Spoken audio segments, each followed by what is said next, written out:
Hello and welcome back to Mysti-Fi, your go-to destination for mystery sci-fi movie recaps. Today we're diving into another episode of Black Mirror called White Christmas. Before we begin, I want to remind you that this video may contain spoilers. Without further ado, let's head straight to the story. Joe wakes up to the sound of music. He takes a look at his girlfriend's picture and goes to another room. He sees Matt making Christmas dinner. They talk about how it's time to have a drink and a meal and just talk after 5 years of mostly ignoring each other. They start to talk about why they're there and what went wrong with them. Joe asks Matt about his job. Matt says he was a guru. Harry is getting ready for a party. Matt uses iLink to call and see through Harry's ZI implants. He asks Harry to show him what he's planning to wear and he gives suggestions and tips. Then, Matt tells Harry to go to a function room. Matt reveals to Joe he offered romantic services. He tells Harry to pick up an empty bottle to use as a prop. Matt tells Harry to look around to see if he finds someone interesting. Harry sees a dark-haired girl named Jennifer. Matt tells him to approach them, but he wants Harry to focus on the blonde girl named Amy. Matt tells them a random story about a guy on a horse. The two women are with Dawson and he asks him who Harry is. Matt brings up his social media pages on his computer and gives Harry enough information about him to bluff about knowing the man. Harry finally introduces himself to Amy and gets Amy to introduce Jennifer to him. Matt reveals that the tactic is to deliberately freeze out the one you're interested in because people want to be noticed and don't like being shut out. But Jennifer seemed content being ignored and that she was an attractive outsider. Jennifer is seemingly not interested and wanders off. Matt tells Harry to find an excuse to slip away from Amy. Harry goes to the bathroom. Matt and Harry's internet club watch the entire thing through iLink. Matt has Harry go back to the party to find Jennifer and talk to her. He finds her and approaches her. He follows Matt's advice and Jennifer responds to him. She says that she doesn't like parties and only got through the last one because she used pills. But she also says she doesn't take them anymore. As Matt tells his tale, Joe glances at the clock and tells Matt he has never seen it before. Jennifer is still talking to Harry while Matt tries to bring up her social media page and discovers that she has a private profile. As they talk, Jennifer spills her drink on Harry's leg. Harry offers to get her a new drink, but Jennifer answers she needs to go off by herself to think. As he waits for Jennifer, Harry tells Matt that he isn't comfortable with what he's doing and that people are watching. Jennifer comes back and overhears him.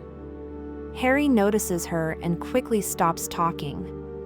She invites him back to her flat to thank him and then kisses Henry, which surprises him. Matt and the others keep watching as Harry and Jennifer go to her flat. She leads him to the bedroom while she gets drinks. Harry worries that it's happening too fast. Jennifer comes in with drinks and tells Harry to get on the bed. She has him take a drink. Shortly, Harry starts to feel off, choke and spit up blood. Jennifer says that she can still hear the voices in her head because she stopped taking the pills.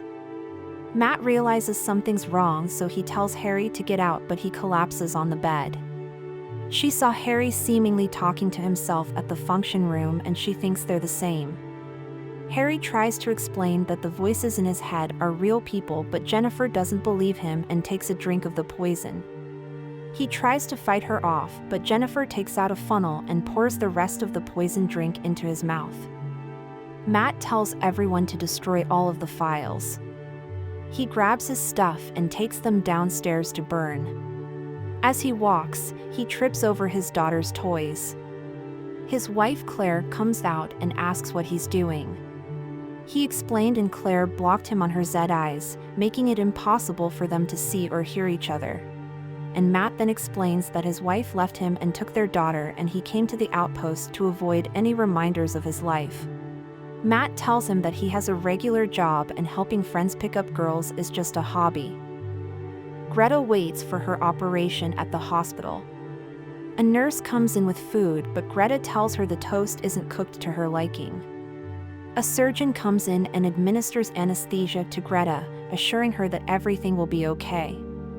She loses consciousness, and when she finally wakes up, she finds herself in like a bloody red tunnel. She's taken out of the tunnel and she sees her unconscious self. Sometime later, Greta finds herself as a voice in a device. Matt explains that he's with Smart Intelligence and he's there to tell her what happened. Greta 2 is a copy of the real Greta's brainwaves, placed in the device called Cookie. The real Greta had the copy created after having the P implant placed in her brain for a week. It learned how her mind works and now it can control the house to the real Greta's personal preferences. Matt gives her a virtual body and a white control room.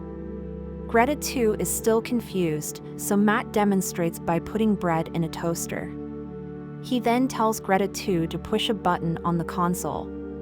Greta 2 does so and the toaster cooks the bread to her exact specifications.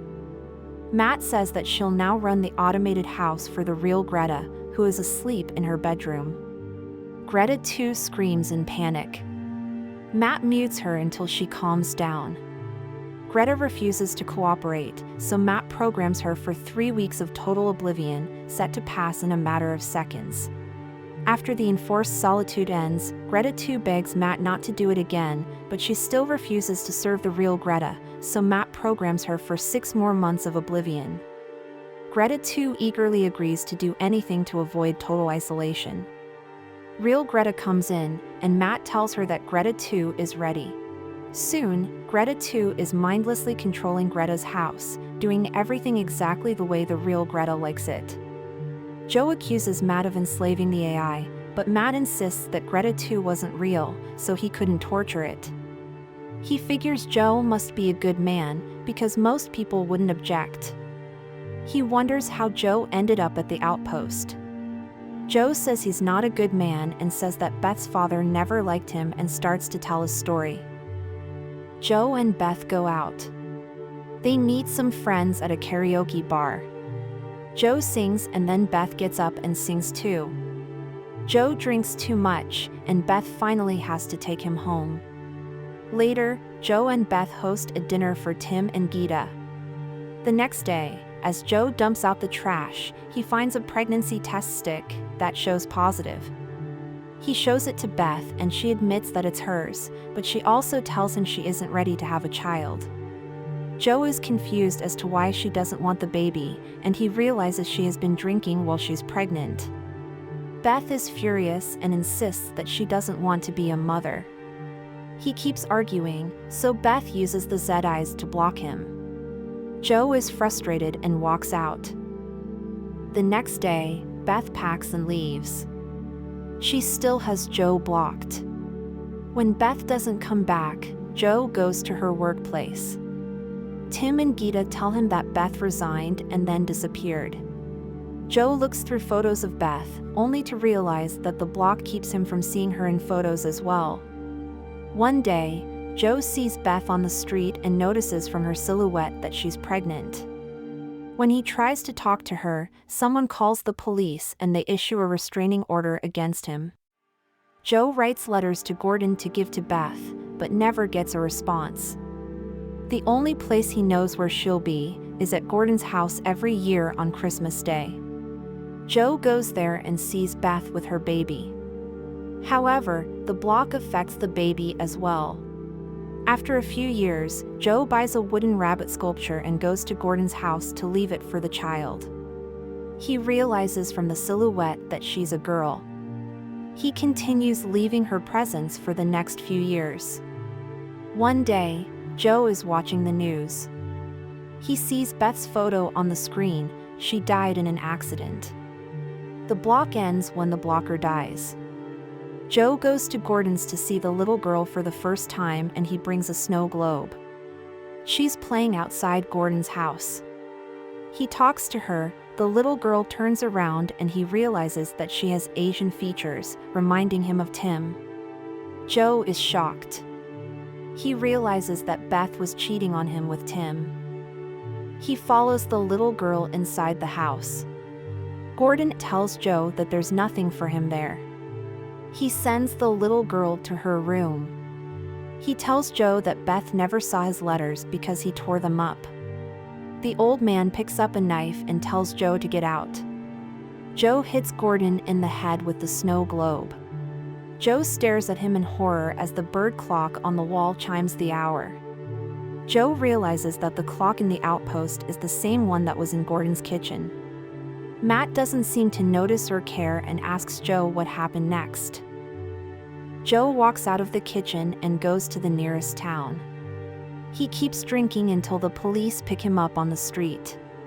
He says he refused to say anything about what he did because then it would become real. The room has changed so that it is now identical to Gordon's kitchen. Joe starts to panic and asks Matt questions. Matt ignores his questions and asks him what Joe did. The police eventually tell Joe that the little girl hid, and when she found Gordon dead, she went outside to get help and froze to death in the yard. Matt asks if he confesses. Joe says yes. Matt pats him sympathetically on the shoulder and then talks to someone, saying that he knew he could get Joe to confess. Joe stares at him and looks shocked. Matt apologizes and then disappears. Matt has been in an office at the police station the whole time, trying to get Joe to confess. The head officer goes to Joe's cell. Joe has a surgical patch on his head, and she says that they got him to talk through a copy of his mind. They tell Matt he's free to go now that they got the confession. However, one of the officers tells Matt that he'll be on the register, meaning he's now blocked by everyone for failing to report Harry's murder and providing an illegal service, referring to his romantic coaching service. Matt leaves the station and sees his new world, a world of gray silhouettes. Joe looks outside the outpost window and sees the little girl's body lying in the snow outside. In the station, an officer turns up the time so that it passes 1,000 times faster per minute for Joe and the cookie. He thinks it's the proper sentence for Joe and the cookie.